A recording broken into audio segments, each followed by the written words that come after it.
The first theory from the course which caught my attention was the psychosocial theory of development. Erik Erikson proposed this theory to emphasize the social nature of human development.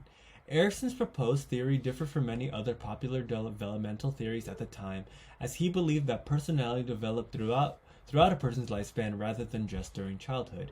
He suggests that our interactions with those around us are the main contributors to affecting our sense of self, which he called our ego identity.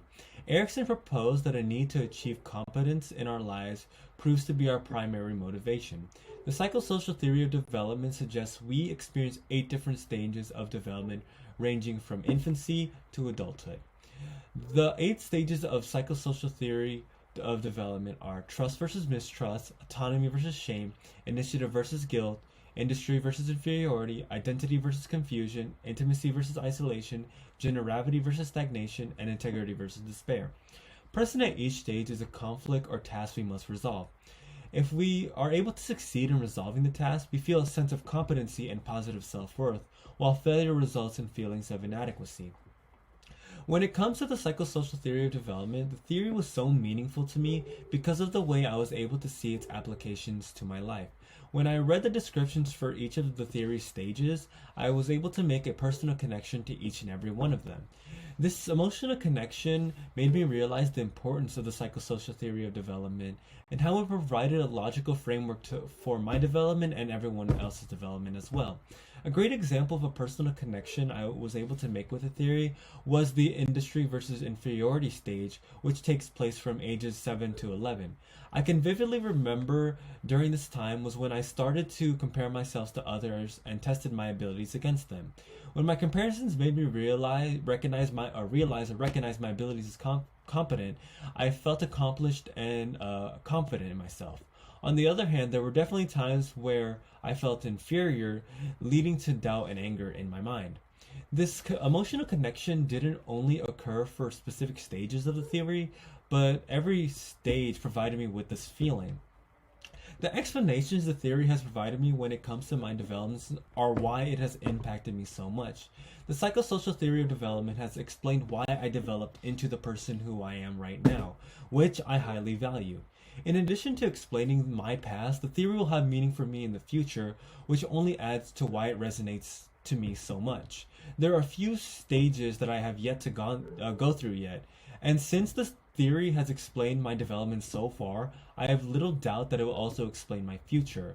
This is so vital to me because it allows me to know what I should expect in the future when it comes to my development.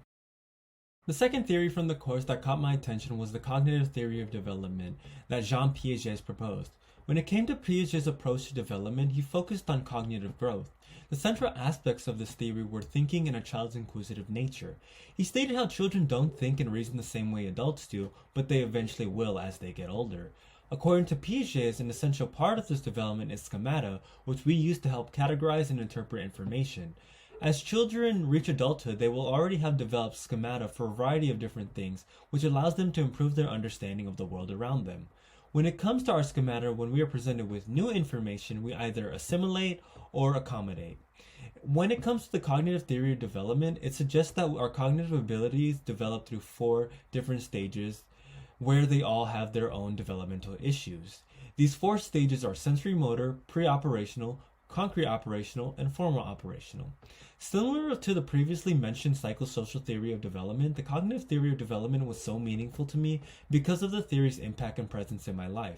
As I read the descriptions of what happens during each stage of the theory, I was able to look back on my life and see how these descriptions applied.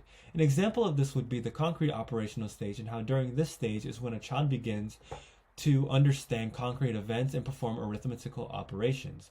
When I look back at the age range for this stage, I can recognize how this was the point in my life where I could accomplish these tasks. This ability to connect the theory on a personal level is why it is so meaningful to me.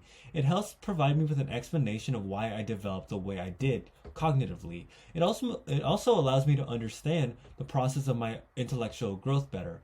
Also, the developmental issues for each stage gave me a reason for why I might have struggled during some point in my life, and to know that these struggles were normal. By simply learning about the theory, my whole perspective of my development changed, which I am highly grateful for. These changes in my thinking towards my development ultimately are why this theory caught my attention.